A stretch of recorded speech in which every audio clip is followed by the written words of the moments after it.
Oh yes indeed, Godsmack by Alice in Chains. Up next. Hello people, hope you enjoyed that little morsel at the beginning. I know I did. I love this track. It's only got like 3 sections, which aren't too difficult, and a solo. So we'll be going through all of that good stuff right here. So let me quickly go through the tone.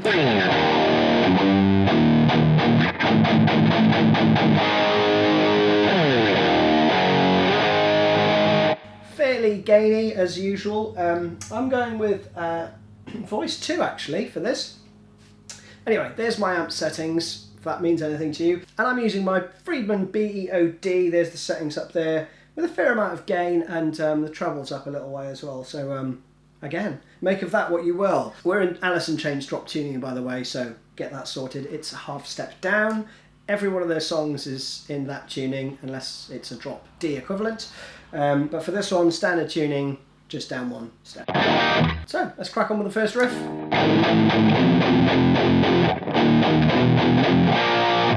That's 1 time round. Second time, you play the same first bit. The variance is there. So you're going to change up some power chords. So the first phrase. Let's stop there. What we're going to be playing is like a kind of melody alongside, those are the kind of the root notes, and then you're going to be playing along with it. And if you listen really carefully, that's what I hear. So I think that's right. But anyway, together you get that. So you're going to leave your first finger on the first fret on the A string, and you're going to use your either your middle or second finger to play along with it. Then you move it down 1 string and up 1 fret. That gives you your next chord. So that whole shape moves. And then you're going to play 2 and then 3. So again, slowly.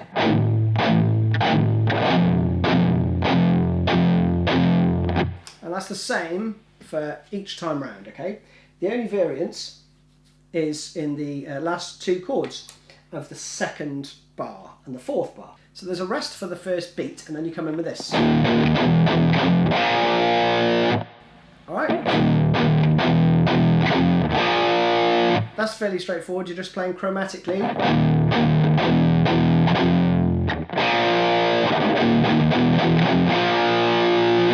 So that is 2 there, 2 there, 1 on the 2nd fret, and then you move it up to the 2nd fret on the A. Alright, so that first part slowly together is this. 2, 3, 4.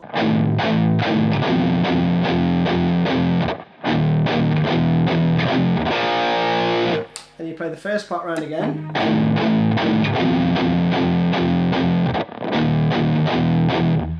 This time you're going to go C to G. And I find the easiest way to change between, it's what is essentially the same shape, right, but you're moving it. So you could do that, right, and move your entire hand between the 2. Or what I do is I generally go to play power chords with my little finger. So, like so. Because when you go to the next chord, what I do then is I bring my 3rd finger onto the 5th fret on the A string, and I sort of move my 1st finger just down slightly so that it's covering that the root note on the E string, okay?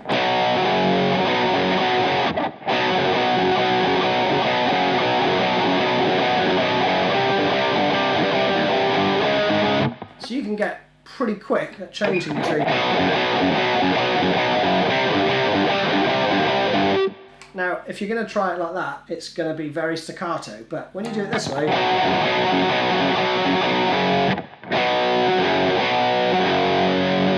you get a really smooth chord change. So that's what I like to do. You're welcome to do the same. So that's that riff. I'll play it through again slowly.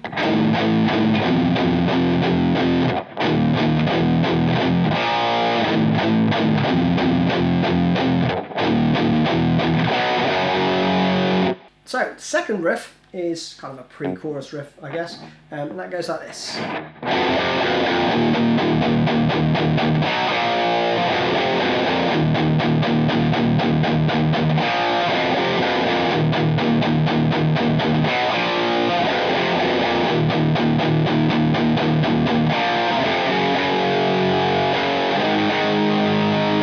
And then you're into the funky little bit. So that's it in its entirety. It's pretty straightforward, really. So difficult to hear. I found a live recording where, funnily enough, they completely mess it up. I think Jerry actually gets this part wrong, and he starts to play it up again without the band, and I think they eventually abandon it, but it's kind of like an encore piece they were just doing a bit of, I think. But that actually helped kind of crystallise what he's doing there, and I still am not 100%, but I think it's this same kind of run while you keep the same root note. Sounds a bit like Batman.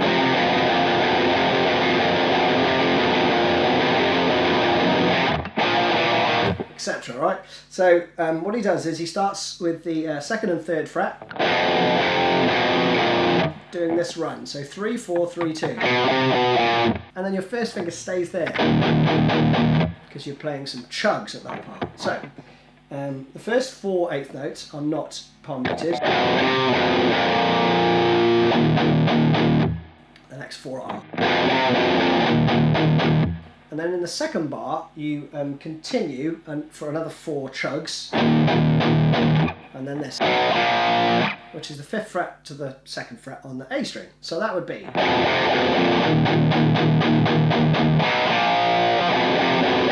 Okay, and then back around. Now the second time round, it plays this. So in the second bar, you play 6 chugs, and then the B, or the 2nd fret on the A string. B5. And that's it. So together, slowly.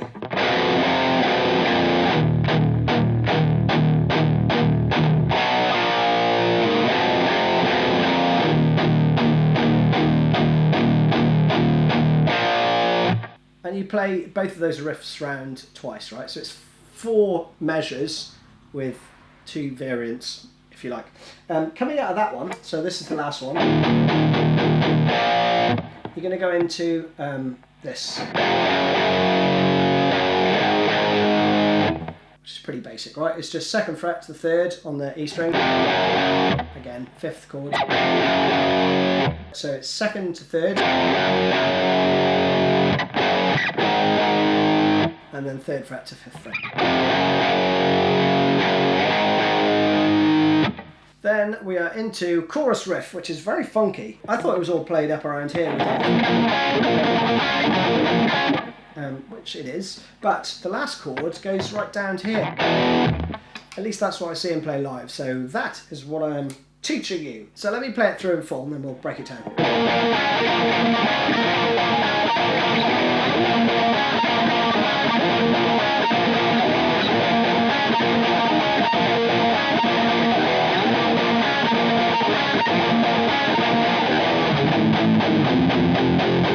And then you're back into that, right?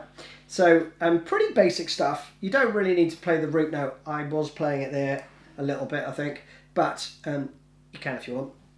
And if you do, then you're going to play this. Then you're going to play the 7th fret on the D and G string. So that slowly.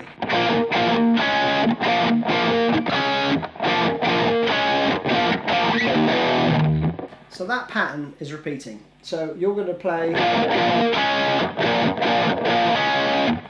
Alright, so 2 on the B. That's part of a D chord, but you're just playing obviously the 7th fret on the D and G. So like, and then you play that again. But rather than going back to that, you go down to the 1st fret and play the F. So the B chord is always going to be staccato.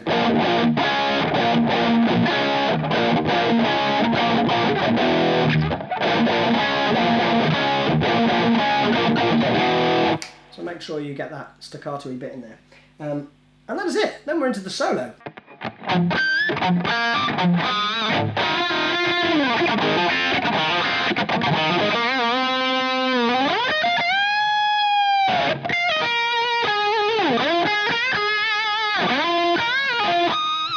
I think I might have fluffed that last part up, but we will revisit that. So, the first section is 2, 3, 4, 1.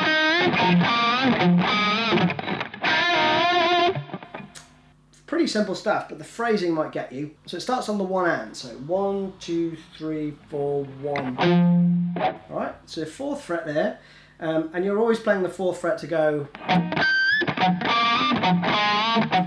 Alright? If you can. Doesn't matter if you just play the. Or you could play that here. But I find I kept missing that. I find it easier to play it on the 7th fret here. I think tabbed it's on the 2nd fret and 5th fret here. Alright, so that's pretty straightforward. 2, 3, 4, 1.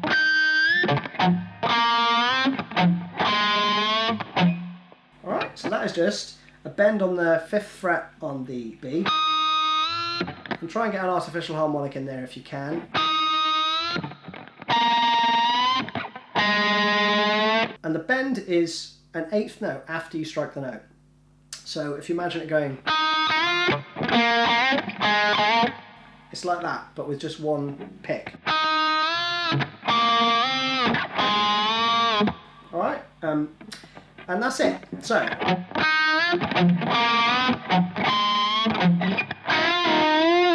and for that bend, you're going to bend up, release, and bend up.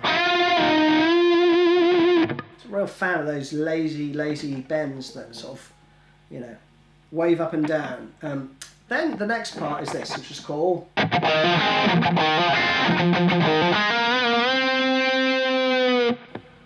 brilliant Chemtrail.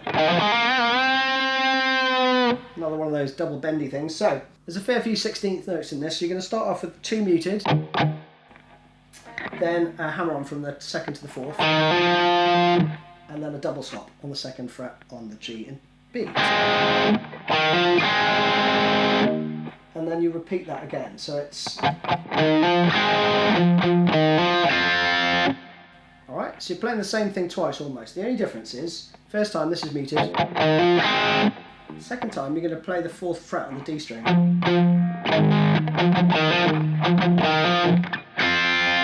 And you move that double stop up to the B and E string.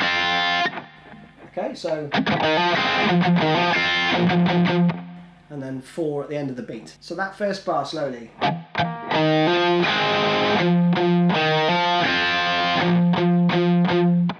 Right, and then the next bit is just this, hammer on. And then a lovely bend. And a very slow release. Okay, so, slowly.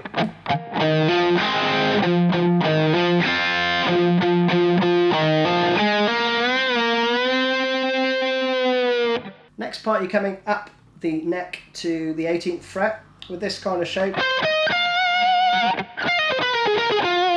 Very bluesy shape. And you're bending up 1.5 frets there. So that's the pitch you're aiming for. And again, another slow release bend. Then you're going to play either here. I think here makes more sense. So that's a triplet, 14, 13, 12. And then the 12th fret on the B string. So if you plant your first finger on those 2 strings, B and E, might make life a bit easier. And then there's the 14th fret on the G. Then same bluesy shape we had up here, you play down on the 11th fret, okay?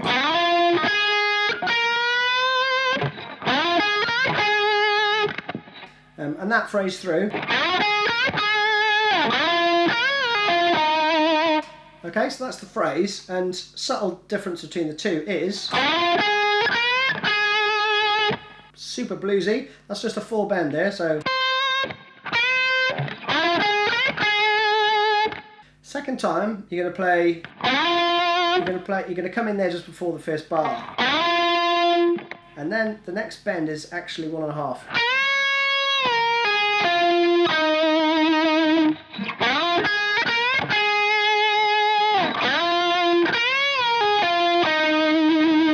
So that's just a bend to the 15th fret, and release and pull off to the 10th fret, and then 9th fret on the G. And that, my friends, is it. That's the solo and the 3 riffs that you need to nail this absolute beast of a tune. And that is another one of our tracks done from the Dirt album. Smashing through them. Hope you're enjoying this. I know I am. Cheers, see you soon. Bye.